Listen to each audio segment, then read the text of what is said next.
जय Hind friend. Class 10th UP board के सभी विद्यार्थियों को जय हिंद। आज का जो हमारा टॉपिक है वो हमारा हिंदी का जो सैम्पल पेपर जो यानी कि आपकी बोर्ड और प्री बोर्ड परीक्षा के लिए वेरी वेरी इंपॉर्टेंट है। अगर आपकी बोर्ड परीक्षा नज़दीक है, आपकी प्री बोर्ड परीक्षा हो चुकी है तो कोई बात नहीं। अगर आपकी बोर्ड परीक्षा किसी भी जिले से, आप लोग किसी प्रदेश से हैं, आपकी वहाँ बोर्ड की परीक्षा होने वाली होगी या प्री बोर्ड परीक्षा होने वाली होगी, तो आप इस सैम्पल पेपर को अच्छी तरीके से तैयार कर लें, क्योंकि मैंने इस सैम्पल पेपर में वही प्रश्न रखे हैं जो कि आपकी परीक्षा में लगातार रिपीट हुए हैं। और मैंने अपने अपने हिसाब से जो वेरी वेरी इंपॉर्टेंट क्वेश्चन है, मैंने उन्हीं क्वेश्चन को यहाँ पर रखा है। अगर आपको इस क्वेश्चन पेपर की पीडीएफ चाहिए तो आप मुझे इस नंबर पर कांटेक्ट कर सकते हैं, आपको फ्री ऑफ कॉस्ट पीडीएफ मिल जाएगी। आप इस नंबर पर मुझे व्हाट्सएप मैसेज कर सकते हैं, अपना नाम लिखकर आपको किस सब्जेक्ट की पीडीएफ चाहिए वो आपको प्रोवाइड हो जाएगी। तो जैसा कि आप लोगों की प्री बोर्ड परीक्षा बिल्कुल नज़दीक है, तो आपको अच्छी तरीके की तैयारी ज़रूर करनी है। आप हमारे 2024 के छात्र हैं, तो आपको अच्छे मार्किंग के साथ उत्तीर्ण होना है। सबसे पहले आपको पेपर के बारे में पता होता है कि जो हमारा सबसे पहले सेक्शन होता है वो हमारा एमसीक्यू का होता है, जो आप लोगों को ओएमआर सीट पर भरने होंगे। तो आप लोगों को एक बात ध्यान रखनी है, आप लोगों को ओएमआर सीट पर नीले और काले बाल पेन का उपयोग करें, क्योंकि इसके अलावा आप किसी पेन का उपयोग करते हैं वो आपका मान्य नहीं होगा।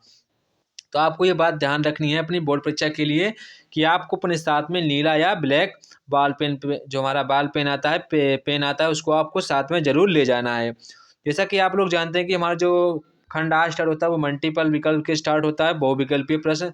जैसा कि यहाँ पे हमारा पहला प्रश्न कहा गया, भारतीय संस्कृति के निबंध के लेखक हैं। सबसे पहले आपको वेरी इंपॉर्टेंट क्वेश्चन है, आपको इसको ध्यान रखना होगा। भारतीय संस्कृति निबंध के लेखक हैं। तो ऑप्शन है doctor Rajendra Prasad, option B Jaishankar Prasad, option सी हमारे हैं श्याम सुंदर दास, ऑप्शन डी हमारे हैं आचार्य रामचंद्र शुक्ल। तो जो हमने एक पिछला पेपर बनाया था हिंदी का, उसमें बच्चों ने जमकर कमेंट किए हैं। तो आप लोगों को उम्मीद है आप इस चैनल को इस बार भी जमकर कमेंट जरूर करेंगे।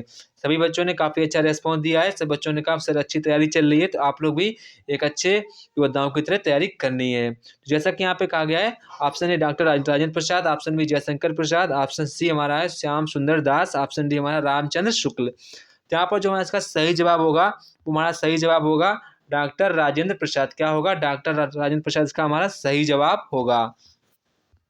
इसके बाद हमारा नेक्स्ट क्वेश्चन है, तितली के रचनाकार हैं। ऑप्शन है Jaishankar Prasad, option D doctor Rajendra Prasad, option C हमारा डॉक्टर नगेंद्र, ऑप्शन डी हमारा डॉक्टर श्याम सुंदर दास। यहाँ पर जो इसका हमारा सही जवाब होगा वो हमारा सही जवाब होगा जयशंकर प्रसाद। क्या होगा? जयशंकर प्रसाद। तितली के रचयिता कौन है? जयशंकर प्रसाद। इसके बाद हमारा नेक्स्ट क्वेश्चन है क्वेश्चन नंबर 3। क्वेश्चन नंबर 3 यहाँ पे कह रहा है, बाण भट्ट की आत्मकथा के लेखक हैं। Option A Hazari Prasad Dwivedi, option B Mohan Rakesh, option C Agyeya, option D Yashpal. तो यहाँ पर इसका जो हमारा सही जवाब होगा वो हमारा सही जवाब है हजारी प्रसाद द्विवेदी। क्या होगा? हजारी प्रसाद द्विवेदी। इसके बाद हमारा नेक्स्ट क्वेश्चन है, क्या भूलूं कि याद करूं किस साहित्यकार की आत्मकथा है। तो वेरी इंपॉर्टेंट है, प्रत्येक बच्चों को आती होगी। तो आपका इसका आंसर आप लोग कमेंट बताएंगे, सर किसकी रचना है, क्या भूलूं क्या याद करूं। ऑप्शन ए हमारा है हरिवंश राय बच्चन, ऑप्शन बी है प्रेमचंद, ऑप्शन सी निराला, ऑप्शन डी महादेवी वर्मा। सबसे पहले आपको इसका आंसर मुझे कमेंट बॉक्स में बताना होगा, ये किस हमारे साहित्यकार की रचना है। इसके बाद हमारा नेक्स्ट क्वेश्चन है क्वेश्चन नंबर 5।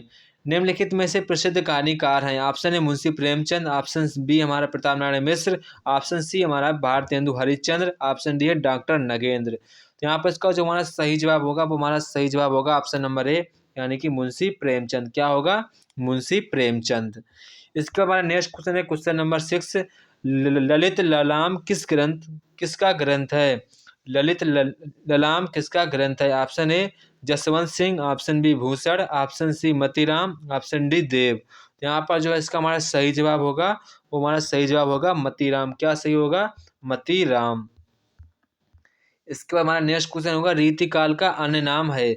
स्वर्णकाल, उद्भव काल, श्रृंगार काल, चारण काल। तो यहाँ पे इसका हमारा सही जवाब होगा ऑप्शन नंबर सी। क्या होगा? श्रृंगार काल। क्या होगा? श्रृंगार काल। इसके बाद हमारा नेक्स्ट क्वेश्चन है क्वेश्चन नंबर 8। साकेत महाकाव्य के रचयिता हैं। ऑप्शन ए महतीसण गुप्त, option B Jaishankar Prasad, option सी सुमित्रा नंदन पंत, और वहाँ पर हमारा ऑप्शन डी है निराला। यहाँ पे इसका हमारा सही जवाब होगा मैथिली शरण गुप्त। क्या होगा? मैथिली मैथिली शरण गुप्त, यानी कि ऑप्शन नंबर ए वाला हमारा इसका सही जवाब है। इसके बाद हमारा क्वेश्चन नंबर यहाँ पे 9 है, प्रगतिवादी कवि हैं। Option A Nagarjun, option B Dinkar, option C Ramvilas Sharma, ये सभी। तो यहाँ पर इसका जो हमारा सही जवाब होगा वो हमारा ऑप्शन ए भी सही है, ऑप्शन बी भी सही है, ऑप्शन सी यानी कि ये सभी। ये सभी इसका आंसर होगा। प्रगतिवादी के तीनों कवि हैं, तो हमारा इसका आंसर क्या होगा, ये सभी। इसके बाद हमारा नेक्स्ट क्वेश्चन है क्वेश्चन नंबर 10, प्रयोगवाद का प्रारंभ हुआ था। ऑप्शन है 1940, option B 1943, option C 1945, option D 1947। तो यहाँ पर जो हमारा इसका सही जवाब होगा वो हमारा सही जवाब है ऑप्शन नंबर बी 1943, यानी कि option number B is the correct answer. इसके बाद हमारा नेक्स्ट क्वेश्चन है क्वेश्चन नंबर 11, शोक विकल सब रोवई रानी, रिपुशील बलु तेजु बखानी। इस पंक्तियों में रस कौन सा है, तो आपको इसमें रस पता करना होगा। ऑप्शन ए वीर रस, ऑप्शन बी हास्य रस, ऑप्शन सी करुण रस, ऑप्शन डी हमारा श्रृंगार रस। तो यहाँ पर जो इसका हमारा सही जवाब होगा वो हमारा सही जवाब है हास्य रस। क्या है, हास्य रस। हमारा सही जवाब क्या है, हास्य रस। इसके बाद हमारा नेक्स्ट क्वेश्चन है क्वेश्चन नंबर 12, निम्नलिखित पंक्ति में अलंकार है।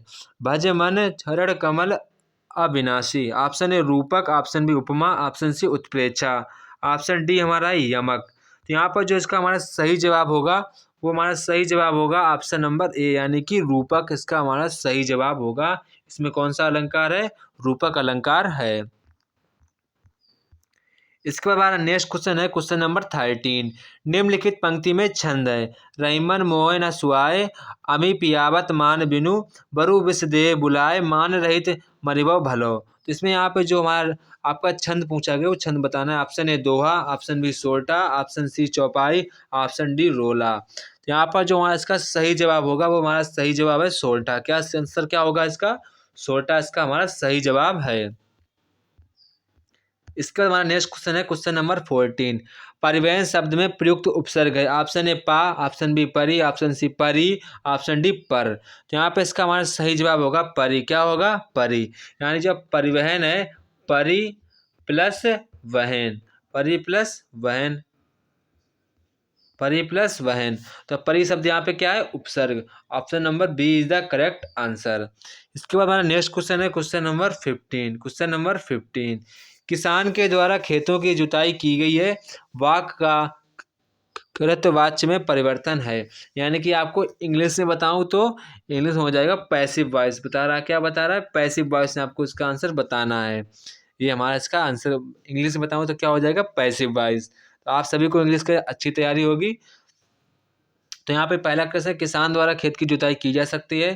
किसान द्वारा खेत जोता गया है। ऑप्शन सी हमारा किसान ने खेत की जुताई की। ऑप्शन डी है किसान से खेत की जुताई की जाएगी। तो यहाँ पे पैसिव वॉइस में इसका क्या बना, किसान ने खेत की जुताई की। क्या होगा, किसान ने खेत की जुताई की, इसका हमारा ये पैसिव वॉइस। इसका मतलब कि ये हमारा जो ये हमारा पैसिव वॉइस में दिया गया है उसका पूछा क्या गया, एक्टिव वॉइस में। किसमें पूछा गया है, एक्टिव वॉइस में पूछा गया है। किसान द्वारा खेत तो किसान ने खेत की जुताई की, हमारा इसका एक्टिव वॉइस हो जाएगा। तो वाला हमारा पैसिव वॉइस में है, इसको हमारा कन्वर्ट करना था एक्टिव वॉइस में। अब आपको ज़्यादा समझ में आ गया। आप लोग पहले कहते हो कि कृत्यवाच्य क्या होता है, या हमारा ये आपको पता नहीं होगा, तो आपको इंग्लिश पता हो गया ये हमारा क्या होता है पैसिव वॉइस। इसको कन्वर्ट कायम करना है एक्टिव वॉइस में। तो इसका आंसर क्या हो जाएगा, ऑप्शन नंबर सी वाला हमारा इसका सही जवाब हो जाएगा। इसके बाद नेक्स्ट क्वेश्चन है क्वेश्चन नंबर 16, चक्रपाणी में समास है। ऑप्शन ए तत्पुरुष समास, ऑप्शन बी अव्ययीभाव समास, इसके बाद हमारा है बहुब्रीहि समास, ऑप्शन डी हमारा कर्मधारय समास। तो यहाँ पर जिसका हमारा सही जवाब होगा वो हमारा सही जवाब होगा ऑप्शन नंबर सी वाला इसका सही जवाब होगा। क्या होगा, बहुव्रीहि समास। क्या होगा, बहुव्रीहि समास। इसके हमारा नेक्स्ट क्वेश्चन है क्वेश्चन नंबर 17, किनारा का पर्यायवाची है तट तीर कूल ये सभी। इसका सही जवाब हमारा क्या होगा, ये सभी। क्या होगा, ये सभी। ये भी पर्यायवाची, ये भी तीनों पर्यायवाची किनारा के हैं। तो सही जवाब क्या होगा हमारा, ये सभी। इसका हमारा नेक्स्ट क्वेश्चन है क्वेश्चन नंबर 18, विधानवाचक वाक्य है। हाथी ना खाता है ना पीता है, अब तो बस मिलने से ही रही। ऑप्शन सी सागर में लहरें उठ रही हैं, ऑप्शन डी छी कितनी गंदगी है यहाँ। तो पूछा गया विधानवाचक वाक्य है, तो कौन सा वाक्य होगा हमारा, ऑप्शन नंबर सी इसका सही जवाब है, लहरों में सागर में लहरें उठ रही हैं। इसके बाद नेक्स्ट क्वेश्चन है क्वेश्चन नंबर 19। तद पुल्लिंग षष्ठी का एक वचन रूप है। इसका हमारा सही जवाब क्या होगा? ऑप्शन नंबर बी हमारा इसका सही जवाब होगा तस्य। क्या होगा? तस्य। इसके बाद नेक्स्ट क्वेश्चन है हमारा नेक्स्ट क्वेश्चन है शाबाश तुमने अच्छा कार्य किया है। रेखांकित पद का आपको परिचय करना है, तो इसका हमारे यहाँ पे है शाबाश तुमने अच्छा कार्य किया है। सही जवाब क्या होगा इसका? तुमने बहुत अच्छा कार्य किया, रेखांकित पद का परिचय लिखें। तो ऑप्शन है हमारा इसका सही जवाब होगा मध्यम पुरुष पुरुषवाचक सर्वनाम एक वचन कर्ता कारक। तो हमारा इसका सही जवाब होगा। इसके बाद हमारा नेक्स्ट क्वेश्चन यहाँ से खंडवाह हो जाता है, यानी कि वर्णनात्मक प्रश्न यहाँ से स्टार्ट हो जाते हैं, जो कि आपको अपनी कॉपी में अच्छे तरीके से लिखने हैं। जैसा कि आपको पहला गद्यांश दिख गया होगा, निम्नलिखित गद्यांश पर आधारित आपको यहाँ पर 3 प्रश्नों के उत्तर देने होंगे। तो जैसा कि यहाँ पे कहा गया, मित्र केवल उसे नहीं कहते हैं जो गुणों की तो प्रशंसा करे, पर हम जिससे हम स्नेह ना कर सकें। तो आपको इस वाले गद्यांश को अच्छी तरीके से पढ़ लेना है। जैसा कि आप पहला प्रश्न कहा गया, पॉज करके आप अच्छे तरीके से इसको रीड करेंगे, तभी आपको क्वेश्चन को समझ में आएगा। जैसा कि यहाँ पे कहा गया है, उपयुक्त गद्यांश का संदर्भ सहित व्याख्या लिखना। तो आप सभी बच्चों को लिखना आ गया होगा कि हम लगातार हर एक वीडियो में इसको बोलकर दिखाते हैं आपको कैसे लिखना होगा। तो ये हमारा किस पाठ से लिया गया? ये हमारा मित्रता नामक पाठ से लिया गया। किस पाठ से लिया गया? मित्रता नामक पाठ से लिया गया है। तो आपको यहाँ गद्यांश लिखना होगा। उपयुक्त गद्यांश हमारी पाठ पुस्तक हिंदी के मित्रता नामक पाठ से लिया गया है, जिसके लेखक हमारे आचार्य रामचंद्र शुक्ल जी हैं। तो आपको इतना ही आंसर लिखना होगा। इसके बाद यहाँ पे कहा गया है कि रेखांकित अंश की व्याख्या करनी है। तो यहाँ पर जो हमारे रेखांकित अंश की जो व्याख्या है वो हमारे यहाँ से स्टार्ट होती है। मित्र सच्चे यहाँ से स्टार्ट होती है। मित्र सच्चे पद प्रदर्शक के समान होना आवश्यक है। इसके बाद हमारे यहाँ तक पूरा है। ये भी अंडरलाइन में है, ये भी अंडरलाइन में है, ये सब हमारे अंडरलाइन में है, ये पूरा अंडरलाइन में था। तो आपको यहाँ से यहाँ तक इसकी आपको रेखांकित अंश की व्याख्या करनी होगी। तो आपको पढ़ना होगा या अपने शब्दों में लिख देना है। इसके बाद कहा गया हमारे और हमारे मित्र के बीच में कैसी सहानुभूति होनी चाहिए। तो आप उस पद्यांश को पढ़कर उत्तर दे सकते हैं। इसके बाद अगर आपको ये प्रश्न नहीं आता है तो आप ये वाला नीचे वाला भी कर सकते हैं, क्योंकि यहाँ पे अथवा कहा गया है। तो आप ये वाला कर सकते हैं या तो फिर नीचे वाला भी कर सकते हैं। जैसा कि यहाँ पे कहा गया है, मगर ऐसा ना डॉट डॉट, यहाँ से आपको लिख देना गद्यांश को डॉट डॉट करके।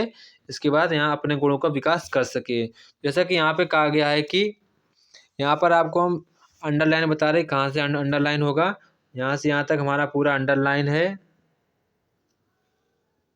ये पूरा हमारा अंडरलाइन में है। तो आपको ये गद्यांश पढ़ लेना अच्छे तरीके से। तो यहाँ पे पहला कहा गया, हमारा जो पहला प्रश्न है, उपयुक्त गद्यांश का संदर्भ सहित लिखना है। आपको इसका संदर्भ इसका गद्यांश का लिखना है। तो आपको ऐसे लिखेंगे, उपयुक्त गद्यांश हमारी पाठ पुस्तक हिंदी के ईर्ष्या तू ना गई मेरे मन से नामक पाठ से लिया गया है, जिसके लेखक रामधारी सिंह दिनकर जी हैं। तो आपको इसका गद्यांश ऐसे लिखना है। इसके बाद नेक्स्ट क्वेश्चन है, रेखांकित अंश की व्याख्या कीजिए। तो आपको जहाँ जहाँ मैंने रेखा खींची है, आपको इसी का रेखांकित आपको पढ़ना होगा और अपने शब्दों में इसको लिख देना है। इसके बाद नेक्स्ट क्वेश्चन है क्वेश्चन नंबर 30, ऑप्शन इसी का, मनुष्य की उन्नति कैसे हो सकती है। आपको इसी का गद्यांश पढ़ लेना है और अच्छे तरीके से इसका आंसर इसका लिख देंगे। इसके बाद हमारे यहाँ पे क्या क्या दिए गए पद्यांश पर आधारित 3 प्रश्नों के उत्तर दीजिए। तो आप लोगों को जो पद्यांश दिया गया, आपको इसका अच्छी तरीके से इसकी व्याख्या करनी होगी। जैसा कि यहाँ पे पहला प्रश्न हमारा कहा गया, दिए गए पद्यांश पर आधारित 3 प्रश्नों के उत्तर दीजिए।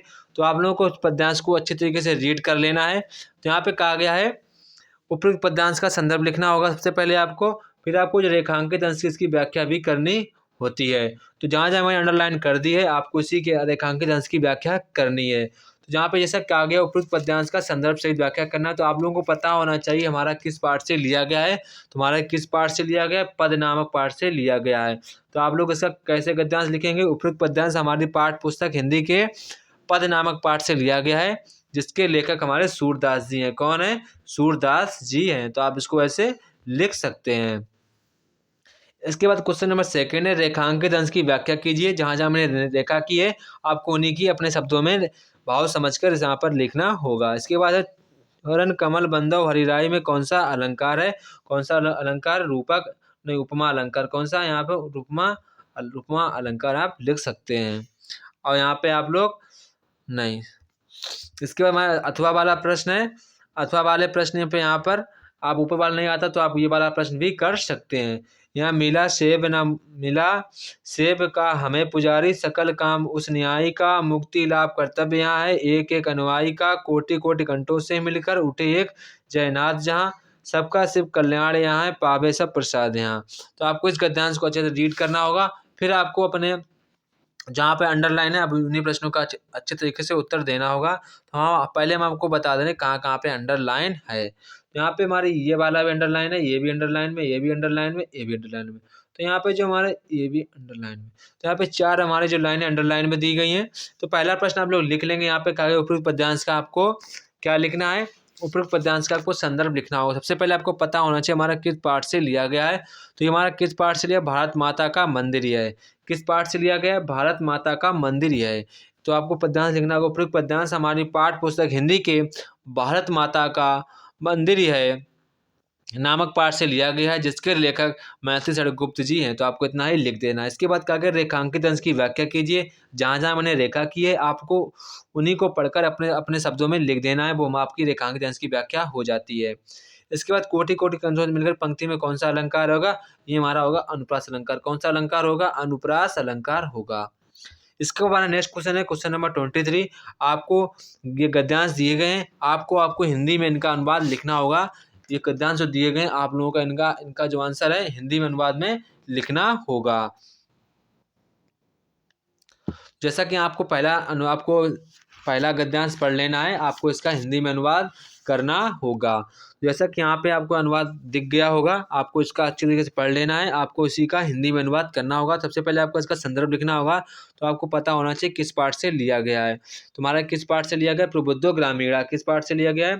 प्रबुद्धो ग्रामीणा। तो जो हमारा ऊपर वाला गद्यांश किस पाठ से लिया गया? प्रबुद्धो ग्रामीणा नामक पाठ से लिया गया है। आप लोग ऐसे लिखेंगे। उपरोक्त गद्यांश हमारी पाठ्य पुस्तक के संस्कृत खंड से प्रबुद्धो ग्रामीणा नामक पाठ से लिया गया है। ऐसे आपको लिख देना है। इसके बाद आपको डालना होगा हिंदी में अनुवाद। फिर आप ऐसे अपने लिखने में चालू हो जाएंगे, जिसका पूरा अनुवाद हिंदी में कर देंगे। इसके बाद आपको ये नहीं आता तो आप अथवा वाला भी कर सकते हैं। यहाँ पे कहा गया है भारतम एकम राष्ट्रमिति तब वचन विरुद्धम। तो आपको ये वाला भी आप कर सकते हैं। तो आपको पता होना चाहिए किस पाठ से लिया गया है। ये हमारा किस पाठ से लिया गया है? जीवन सूत्रधारी। किस पाठ से लिया गया है? किस पाठ से लिया गया? वीरा वीरेण पूज्यते। किस पाठ से लिया गया है? वीरा वीरेण पूज्यते नामक पाठ से लिया गया है। तो आप इसका भी हिंदी में अनुवाद लिखेंगे, डालेंगे हिंदी में अनुवाद। अंडर काले पेन से, काली स्केच से आप लोग डालेंगे हिंदी में अनुवाद, अच्छे तरीके से लिखना चालू हो जाएंगे। इसके बाद नेक्स्ट क्वेश्चन यहाँ पे 24। दिए गए संस्कृत पद्यांश में किसी एक का संदर्भ सहित हिंदी में अनुवाद करना है। आपको किसी एक का करना होगा, आपको जो अच्छा लगे आप उसी को करें। सबसे पहले आपको तो ये पता होना चाहिए हमारा किस किस पाठ से लिया गया है। जो हमारा पहला पद्यांश वो किस पाठ से लिया गया है? जीवन सूत्रधारी। किस पाठ से लिया गया है? जीवन सूत्रधारी नामक पाठ से हमारा ये पद्यांश लिया गया है। इसके बाद यहाँ कहा गया है मरणम मंगलम यत्र विभूषित विभूषणम। तो ये किस पाठ से लिया गया? ये हमारा लिया गया वाराणसी। किस पाठ से लिया गया है? वाराणसी नामक पाठ से लिया गया है। तो आप किसी एक का हिंदी में अनुवाद कर सकते हैं। इसके बाद आपको अपने पठित खंड का आपके आधार पर निम्नलिखित प्रश्नों में से किसी का एक उत्तर देना है। आप जिस जिले के कानपुर मंडल या कोई भी जिले मंडल से हैं तो आपका अपने मंडल के अनुसार खंड का बटा होता है, आप उसी खंड का आपको तैयार करना है अच्छे तरीके से। ये नंबर हमारे फिक्स नंबर होते हैं, आपको इन नंबरों को नहीं ढेलना होगा, अच्छे तरीके से तैयार कर जाना होगा ताकि आपको बोर्ड परीक्षा में कुछ सोचना ना पड़े। तो यहाँ पर जो हमारे छात्र कानपुर मंडल में आते हैं उनके लिए कर्मवीर भरत होता है। कौन सा होता है? कर्मवीर भरत आपको तैयार कर लेना होगा। इसके बाद 26 यहाँ पे क्वेश्चन कह रहा है, निम्नलिखित लेखों में से किसी एक का लेखन का जीवन परिचय दीजिए। उनकी एक रचना नहीं, आपको 10 रचनाएं तैयार करनी है। कितनी रचनाएं? यहाँ एक नहीं 10 रचनाएं। मैं इसलिए कह रहा हूँ कि आप लोगों को बोर्ड परीक्षा में पेजिंग का ध्यान रखना होगा। जो हमारा जो जीवन परिचय आपको लगभग 2.5 या 2 पेज में लिखना होगा। अगर आप एक रचना लिखेंगे तो आपकी पेजिंग नहीं हो पाएगी। आप विदाउट हेडिंग का प्रयोग ना करें तो ही बेटर है। आपको अगर हेडिंग का प्रयोग करते हैं, आप लोग देखेंगे आपकी परीक्षा की जब कॉपी जो हमारा परीक्षा का रिजल्ट आएगा तो आपके अच्छे मार्क्स जरूर आएंगे अगर आप लोग हेडिंग का प्रयोग करते हैं। जैसा कि यहाँ पे कहा गया है, आपको आचार्य रामचंद्र शुक्ल जी का जीवन परिचय लिखना होगा, पद्मलाल पुन्नालाल बख्शी का, रामनाथ दिनकर। आपको किसी एक का लिखना होगा जो आपको सबसे अच्छा लगे, जिसके बारे में बहुत ज़्यादा आपको आता हो, आपको परीक्षा में उसी का लिखना होगा। इसके बाद क्वेश्चन नंबर खा में कहा गया, निम्नलिखित कवियों में से किसी एक कवि का जीवन परिचय दीजिए। उनकी किसी एक रचना का नहीं, आपको 10 रचनाएं लिखनी होंगी। कितनी रचनाएं लिखनी होंगी? आपको 10 रचनाएं तो याद ही कर लेनी चाहिए, ताकि आपकी पेजिंग अच्छी हो सके और आपके अच्छे नंबर जरूर मिलेंगे। तो यहाँ पे पहला क्या है, तुलसीदास जी, बिहारी लाल जी, माखन लाल चतुर्वेदी जी की। तो आपको किसी एक पर जीवन परिचय अच्छा सा लिखना होगा विथ हेडिंग। इसके बाद यहाँ पे क्वेश्चन कहा गया है, क्वेश्चन नंबर 27, ये भी हमारे फिक्स नंबर का होता है। इसको भी आपको फिक्स नंबर करना, आपको अच्छे तरीके से याद कर लेना है। अपने पाठ पुस्तक के कंठस्थ किया हुआ कोई श्लोक लिखिए जो इस प्रश्न पत्र में ना आया हो। जो इस प्रश्न पत्र में ना आया हो, आपको वही श्लोक लिखना होगा। तो आप लोग कमेंट बॉक्स में जिस जिस भी पार्ट का आपने श्लोक याद किया होगा, आप उसका आंसर मुझे कमेंट बॉक्स में जरूर बताएंगे। इसके बाद आप लोगों को यहाँ पे आप लोगों को निबंध प्रार्थना पत्र लिखना होता है। आई फ्लू होने का आपका देने होते हैं विद्यालय में प्रधानाचार्य जी को पत्र। तो हमारे ख्याल से आप ऊपर वाला लिख सकते हैं या तो आप नीचे वाला भी लिख सकते हैं। नगर की खराब सड़कों की समस्या की ओर शासन का ध्यान आकर्षित करने के लिए किसी दैनिक समाचार पत्र के संपादक के नाम पर पत्र लिखिए। तो आप किसी एक का लिखेंगे। हमारे ख्याल से आप लोग ऊपर वाला ही लिखें। आप लोग उसमें लिखने में बहुत एक्सपर्ट होते हैं बच्चे सारे, तो ऊपर वाला ही लिखेंगे। इसके बाद नेक्स्ट क्वेश्चन यहाँ पे हमारा क्वेश्चन नंबर 29, निम्नलिखित प्रश्नों में से किन्हीं 2 प्रश्नों के उत्तर आपको संस्कृत भाषा में देने होंगे। जैसा कि यहाँ पे कहा गया, वाराणस्याम कति विश्वविद्यालय सन्ति। तो आपको इसका सही आंसर लिखना होगा। यहाँ पे वाराणसी त्रयः विश्वविद्यालय सन्ति। तो यहाँ पे ये लिखा कति, तो आप कति जगह क्या लिखेंगे? त्रयः विश्वविद्यालय सन्ति। ये हमारा इसका आंसर हो जाएगा। इसके बाद नेक्स्ट क्वेश्चन यहाँ पे आपको किन्हीं 2 का ही आंसर कहाँ लिखा? किन्हीं 2। इसके बाद लिखा है वीणा केन पूजते। तो आप लोग केन की जगह क्या लिखेंगे? वीरेण। क्या लिखेंगे? वीरेण पूजते। क्या लिखेंगे? वीरेण पूजते। इसके बाद यहाँ पे नेक्स्ट कहा गया है, मित्र दर्शेन किम भवति। तो इसका सही आंसर होगा आह्लादा। क्या होगा? आह्लादा। किम जगह क्या लिखेंगे? आह्लादा। इसके बाद है भारतीय संस्कृति मूलम किम अस्ति। भारतीय संस्कृति की मूल क्या है? तो क्या लिखेंगे? भारतीय संस्कृति मूलम अस्ति, मतलब इसका होगा विश्वस्य सृष्टा ईश्वरा एक एव अस्ति इति भारतीय संस्कृति मूलम अस्ति। तो ये हमारा इसका आंसर होगा। हमारे ख्याल से आप इन दोनों चक्कर में नहीं पढ़ेंगे, आपको ऊपर 2 वाले कर लेने हैं क्योंकि ये वेरी इजी हैं। तो आपको इन पर ज़्यादा फोकस देना चाहिए। इसका आंसर फिर बोले दें, यहाँ कति जगह क्या लिखना होगा? आपको लिखना होगा त्रया। क्या लिखना होगा? त्रया। और यहाँ पे किन जगह क्या लिखना होगा? वीरेण। तो आपको इन 2 को करना होगा, आपको पूरे मार्क्स मिल जाएंगे। इसके हमारा क्वेश्चन नंबर 30 है, निम्नलिखित विषयों में से किसी एक विषय पर आपको निबंध लिखना है। आपको लगभग 3 या जो बच्चे बहुत तेज लिख लेते हैं वो 3.5 पेज तक पहुंच सकते हैं। तो आपको नंबर कोई नहीं काट सकता, इस बात की गारंटी देते हैं। और आपको एक बात ध्यान रखना होगा, आप लोग विथ हेडिंग का प्रयोग जरूर करें, विदाउट हेडिंग मत लिखें। इस बात को मेरी बात मान लीजिए, तो आपके बोर्ड परीक्षा में अच्छी मार्किंग हो जाएगी। तो आप लोग पहला यहाँ पे कहा गया, देश प्रेम परित सरिस धर्म नाही भाई, मेरी प्रिय पुस्तक, मोबाइल फ़ोन से लाभ और हानि। तो आप लोग किसी एक पर निबंध लिखेंगे। तो आप लोग किसी एक टॉपिक पर निबंध यहाँ पर लिखेंगे। जो आपको निबंध अच्छा लगे, जिस पर आपको बढ़िया तरीके से आता है, विथ हेडिंग डाल के लिखना है, रूपरेखा बनानी होगी, पहले हेडिंग डालना होगा, काफ़ी उसमें अच्छा लिखना होगा। आपका जो बोर्ड परीक्षा कॉपी चेक करता है वो केवल आपकी हेडिंग देखकर ही नंबर देता है। तो आपको हेडिंग अच्छी सी हेडिंग बनानी है ताकि उसका ध्यान पूरा हेडिंग में चला जाए। लिखने पर तो कोई नहीं पढ़ता है क्योंकि इतना सारा लिखा होता है, कौन पढ़ता है। तो आपको हेडिंग अच्छे से अच्छी हेडिंग डालनी होगी। तो आप लोग कमेंट बॉक्स में बताएंगे आप यहाँ पे किस टॉपिक पर अपना निबंध ऐसे लिखना चाहेंगे। तो कमेंट बॉक्स में आप ऐसे बताएंगे, सभी बच्चे ये बताएंगे कमेंट बॉक्स में आप लोग किस विषय पर निबंध लिखना चाहेंगे। हम आप लोग कमेंट बॉक्स पढ़ते हैं कि आप बच्चे हमारे किस किस विषय पर अच्छी तैयारी कर रहे हैं। तो यहाँ पर आप लोग ये जरूर बताएंगे आप लोग किस विषय पर निबंध लिखना चाहेंगे। जय हिंद दोस्तों। फिर मिलते हैं अपने नेक्स्ट वीडियो में, तब तक के आप सभी को जय हिंद।